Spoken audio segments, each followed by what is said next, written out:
So recently it was reported that Stephen Hawking stated that he does not believe in heaven. He does not believe in the afterlife. He believes that the human brain is a lot like a computer, which it is, but he believes that once the brain shuts down, like a computer breaks down, that's it. It's over. And I understand his thinking along that.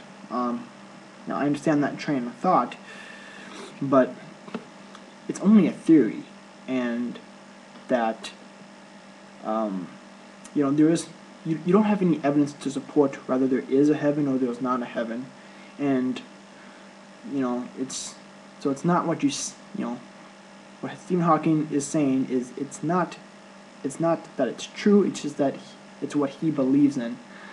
And like for me, I do believe in God, and I do believe in Jesus, and that He died for me on the cross and saved me from my sins.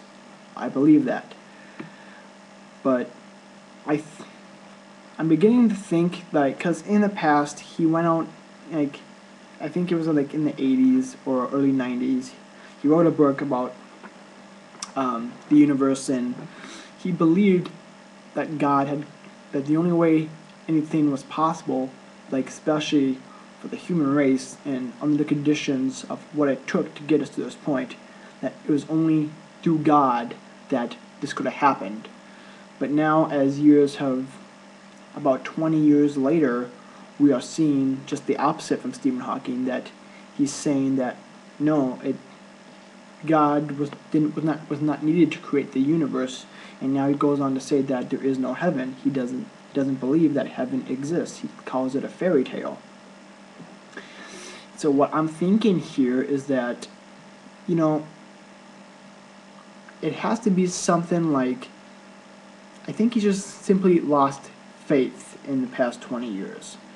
And now I could be wrong about this, but I think for everybody who believes, you can believe completely with your heart that there is an afterlife and God exists, which, I am the same way. I truly believe it, but I guess there's that little, in the back of your head, in the back of your head's in there somewhere. There's that little bit of you, that piece of fear or doubt that, what if there is no afterlife? What if it's all just a cosmic coincidence and we're all just, kind of like an accident? That there is no creation. It's all evolution, and once we die, that's it. And I think I think it's something everybody asks themselves, at least once in a lifetime.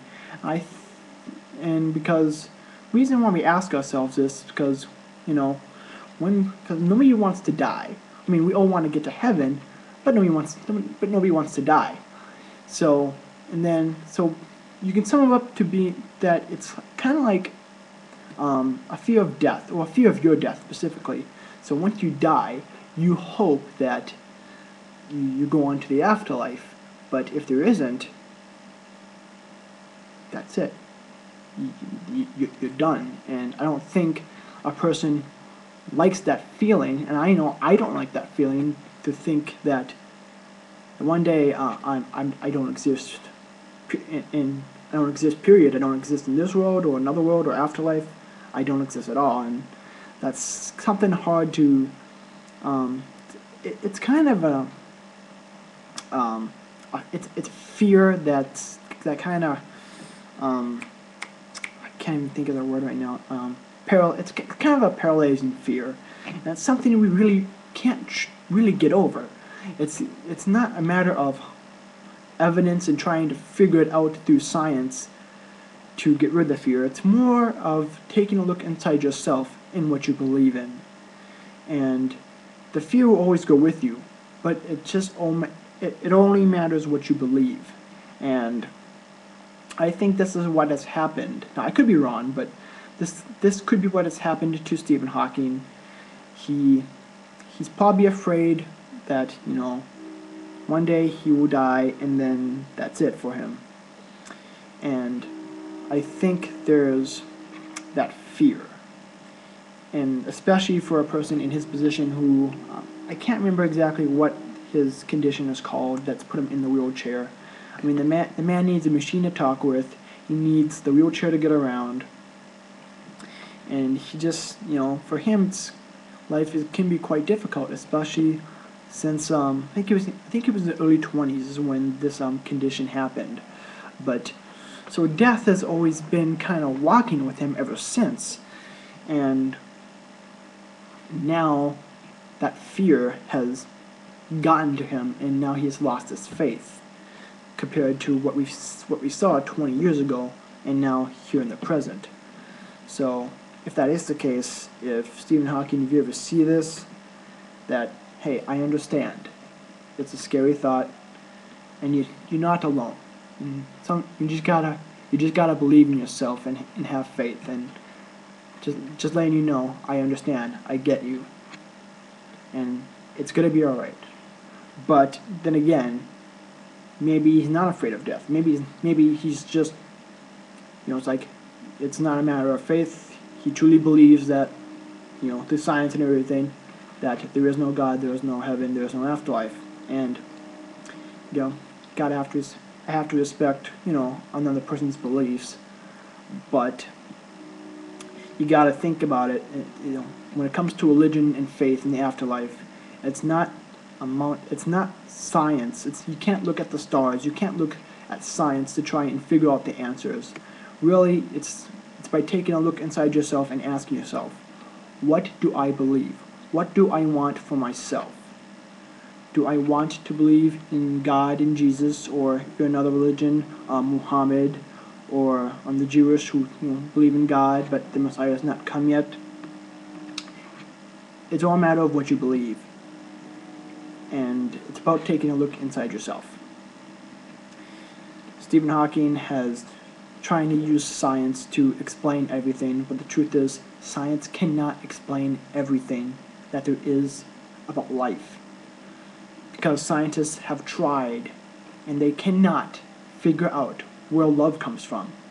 You would say it's, if the emotion comes from somewhere in here in the brain, but the thing is, the brain, scientists say, the brain cannot produce the effect, like the emotion of love. The brain does not have that capability. So, in a sense, it is right to say that you love with your heart, but if the brain can't produce love, or the emotion of love, or can't produce the chemicals of love, where does it come from? If truly that's where all the information and signals come from, but the brain doesn't produce it, where does it come from? Soul, possibly? But that is my take on Stephen Hawking's belief that heaven does not exist. Maybe he has a fear of death, I don't know.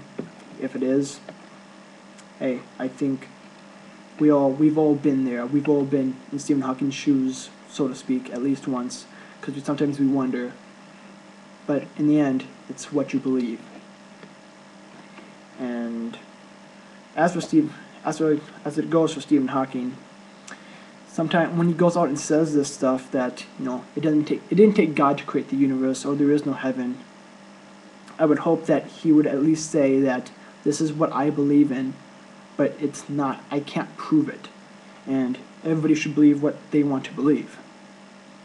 Now, if he has said that, then the media has not said it. I've read articles, and they've portrayed him as a person who does not believe, and that he is right because he's such a smart and intelligent. He's an intelligent man. But